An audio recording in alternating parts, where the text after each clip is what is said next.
झाड़ू मंडल के बलराम दास जी महाराज बिल्कुल यमुना के पावन पुलिन पे ही बना हुआ है, इस साइड में रास मंडल के पास ही। वैसे वृक्ष के नीचे बैठे हुए थे तो माताएं बहनें यमुना अवगाहन कर तो वस्त्र आदि, ये नियम है कि यदि आप यमुना के तट पर बैठे हैं तो दृष्टि संभालिए, क्योंकि स्नान के बाद वस्त्र आदि शरीर में, तो अगर हमारी अचानक दृष्टि जाती है तो प्रणाम मुद्रा होकर दोबारा उधर दृष्टि न जाए। अगर दोबारा दृष्टि गई तो फिर आपका मन मलिन होने लगेगा और वो अपराध माना जाएगा। तो आप तो भगवत प्राप्त महापुरुष झाड़ू मंडल के बलराम दास जी महाराज, दृष्टि गई तो काम जागृत हो गया। अरे वृद्ध मूर्ति, निर्मल हृदय, हलचल पैदा हो गई। सब शिष्यों को बुलाया और कहा अब हम प्राण त्यागने की हमारी इच्छा हो गई। ये सब क्या हो रहा है? सब लोग घबरा गए, बोले नहीं नहीं, अब हम अपने शरीर में प्राण नहीं रख सकते। तो महाराज जी कारण तो बता दीजिए, क्या प्रभु का संकेत है या कोई? बोले नहीं, अपराध बन गया। क्या? कोई माई स्नान कर रही थी, उसके शरीर को देखकर हमारे मन में मलिनता आ गई।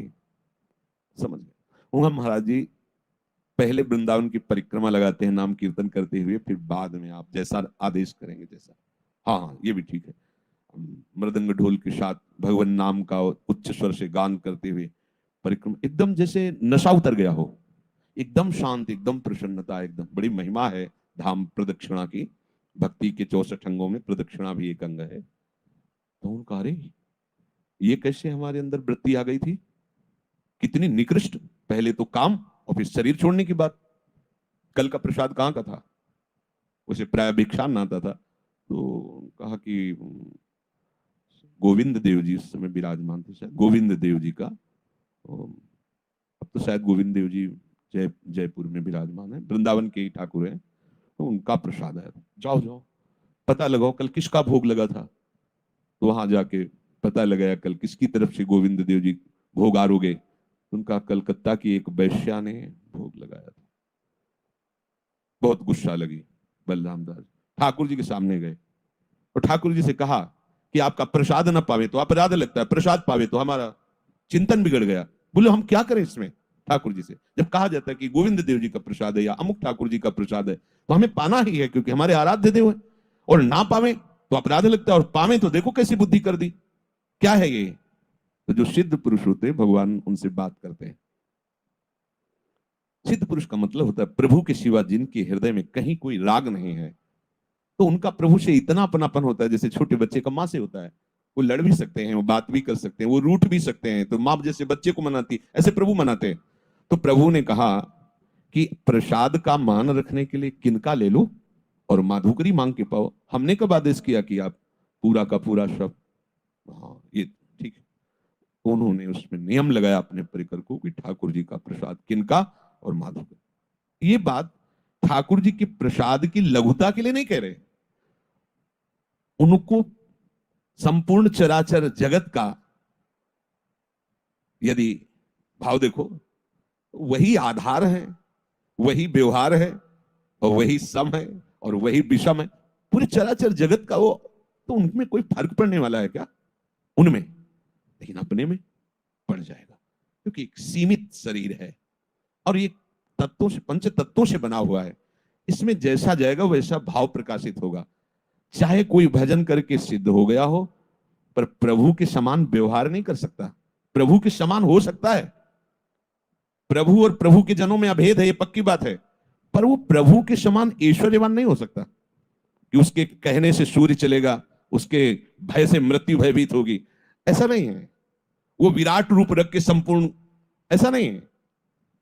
वो उसी समुद्र में तरंग लीन हो गई, वो समुद्र में हो गया, पर तरंग समुद्र नहीं प्रकट कर सकती, पर समुद्र करोड़ों तरंग प्रकट कर सकता है। इतना भेद बना ही रहता है। यहां कह रहे हैं कि बिना स्वाद ही खाइए। यदि सत्संग का रंग हृदय में चढ़ाना है तो बिना स्वाद। इस पर हम बहुत बार चर्चा करते हो, आप सुनते हैं, पर असर नहीं होता। कहते आप ही तो बनवाते हैं और जो पवाते हैं वही पाते हैं। तो आपने ही तो संसार रचा है, वो आप ही मना कर रहे हैं, तो जो मना कर रहे हो मत पाइए, वो मत कीजिए। आपका ही तो रचा हुआ है पूरा संसार, आपका ही तो रचा है। अशुद्ध, अभक्ष, दुष्ट, ये सब उन्हीं का तो रचा हुआ है। तो उन्होंने ही तो आदेश किया है, ऐसा करो, ऐसा ना करो। जो कहते हैं ना करो वो ना करो। उसमें थोड़ी कि आपका ही दिया हुआ है, तो फिर और कुछ भी आपका दिया हुआ है। ऐसे ही आपको समझना होगा। कुछ समय तक आप थोड़ा लड़िए इस बात में, फिर आपका स्वभाव बन जाएगा। बहुत आनंद आता है भजन में। ये भोजन चौपट कर देता है भजन को, और ये भोजन ही भजन में तन्मय कर देता है। दोनों बात समझ लीजिए। पूज्यपाद श्री उड़िया बाबा जी महाराज ने कहा है कि रसमय भोजन तो नीरस भजन।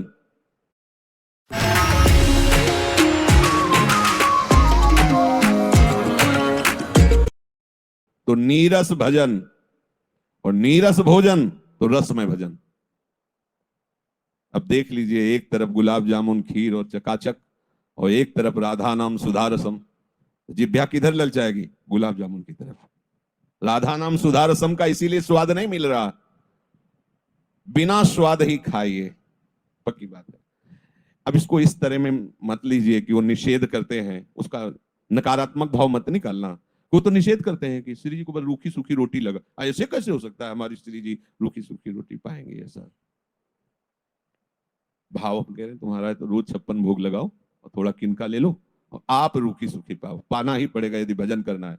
और अगर आपको ये है कि बढ़िया बाल भोग और राजभोग और शयन भोग, तो फिर और भी भोग हैं, इतने से ही काम नहीं चलेगा। और भोगों में उतरे तो फिर और भी भोग हैं जो नहीं चाहते, वो भी भोगने पड़ेंगे। आप समझ लो, अगर इस चक्र से मुक्त होना है, भोग और रोग से, भव रोग से, और इस भोगों में सुख बुद्धि से, तो सबसे पहले वाणी और रसेंद्री दो का सुधार कर लीजिए, सब सुधार हो जाएगा। ये जो अच्छा अच्छा पाने की, कुछ अच्छा नहीं यार, कुछ अच्छा नहीं। यहाँ घाटी के नीचे सब माटी है, बस वो कुछ सेकंड का ऐसा है। संभालिए इसको। देखो, आज से भोजन में सुधार कीजिए। पर अगर हमारी बात पर आप श्रद्धा नहीं करेंगे तो, अरे ठाकुर जी का प्रसाद, श्री जी का प्रसाद, मीरा जी तो जहर पी गई थी, ये तो खीर पूड़ी है। समझो, ये तो खीर पूड़ी है, ये तो गुलाब जामुन की, और आप रोक रहे हो। मीरा जी ने जहर पी लिया था, वो जानता है अंतर्यामी। फिर किसी दिन ऐसा प्रसाद आएगा, बासी है क्या, खट्टा लग रहा है, यमुना जी को पवा दो, पधरा दो। हम सुना है ना, जय हो जय हो यमुना जी। वो देख रहे हैं ना, मीरा जी ने जहर पिया था, तुम 2 दिन का बासी प्रसाद नहीं। प्रसाद में कोई बासी होता है? ये चतुरता मत करना। नहीं अति नागरी वृषभानु की रूप राशि अति चतुर, फंस जाओगे। बिल्कुल सीधे भाव में रहो। बिना स्वाद ही खाइए। किस लिए? बोले राम भजन के हेत, प्रभु का भजन करने के लिए। चरण दास कहे सूरमा, वही योद्धा है भगवत मार्ग का, जो इसको सुधार ले। जैसे कुछ ऐसे विरक्त जन हैं जिनके पास भोजन की अव्यवस्था है, कभी कभी जैसे कहीं भंडारा हो रहा है, उनको ऐसा पाना पड़े, तो हमने बड़े बड़े महापुरुषों से इस विषय में चर्चा जब की, तो उनका पहली पंगत हो जाने के बाद दूसरी पंगत में बैठना नहीं है, वहां जाके याचना करनी है कि अगर आप दे सकते हैं तो सब्जी दे दीजिए, 4 पूरी दीजिए, आगे जो मीठा दक्षिणा और ये सब नहीं, कुछ नहीं बिगड़ेगा, कुछ नहीं बिगड़ेगा। वहां से हटिए, यमुना के पावन पुलिन पर बैठकर पा लीजिए, भजन में कोई विघ्न नहीं पड़ेगा। पर अगर बैठ करके और ऐसे, तो फिर आप खुद अनुभव कर लीजिए, अपने खूब अनुभव किए हैं क्योंकि विचरण किए उसको। आप देख लीजिए, पूज्यपाद उड़िया बाबा की उसमें सुनाया भी है कि एक बार पूरी मंडली बाबा की जा रही थी, तो गांव में एक धनी मानी आके प्रणाम किया और कहा आज रुक जाइए प्रसाद। कहा हम गांव के अंदर तो रुकेंगे नहीं, बाहर वृक्षावली थी वहां रुक गए बाबा, उड़िया बाबा और परिकर। बहुत सुंदर सुंदर प्रसाद पवाया सबको। सुबह हुआ तो सब एक दूसरे के मुख की तरफ देख के कह रहे थे आज तो हमें नियम भ्रष्ट हो गया हमारा। दूसरे ने कहा हमारा भी। सबने बताया, और बाबा तो परमहंस ब्रह्म स्वरूप, वो तो जरा से पद्मासन में बैठे, इतनी सामर्थ्य। तो बाबा ने बुलवाया उस व्यक्ति को और कहा साहब जितने साधु जन हैं सबके नियम भंग हो गए, क्या बात है, सही बताओ, कोई अपराध नहीं लगेगा? तो उनका हमारे पुत्र नहीं होता, हम पुत्र की भावना से पति पत्नी ने मिलकर के स्वयं बनाया और अच्छे अच्छे पदार्थ, सबका ब्रह्मचर्य नष्ट हुआ, सबका स्वप्न दोष हुआ। देखो, अन्न का प्रभाव, भोजन का प्रभाव। इसीलिए विरक्त को भिक्षान्न, किसी एक का अन्न नहीं, बस उसमें जो ये देखना है कि जिस दिन बहुत रुचिकारी भोजन हो, जो बहुत अच्छा लगता हो, उसको थोड़ा ले लीजिए, बकाया मत लीजिए। है हिम्मत कि आज तो जुवति तेरो बदन आनंद भरे, एक तरफ ये है और आज तो ये है। अब उधर से ये हम सत्संग का असर कैसे हमारे ऊपर हो उसकी बात कर रहे हैं। बिना स्वाद ही खाइए राम भजन के हेत, चरणदास कहे सूरमा ऐसे जीतो खेत। ऐसे ऐसे चलो तब जीत जाओगे, इस माया की रणभूमि में तुम विजय प्राप्त करोगे। उसे सूरमा कहा है। वही बलवान है जो वर्तमान में उपस्थित भोग का त्याग कर सके। पीछे तो सब डींग हाँकते हो, जब सामने उपस्थित होता है, अब शाम से देखेंगे, आज तो छक्के पा लेते, शाम से देखेंगे, वो शाम कभी जीवन में नहीं आएगी। त्यागना है तो अभी, काल करे सो आज कर, आज करे सो अब, अभी अभी सामने वर्तमान में आए हुए भोग का त्याग जो करता है वही त्यागी है। भविष्य में त्याग कर देंगे उसे त्यागी नहीं कहते। वर्तमान में जो सामने उपस्थित, नहीं रूखा सूखा खाई के ठंडा पानी पियो, देख पराई चूपरी मत ललचावे जी।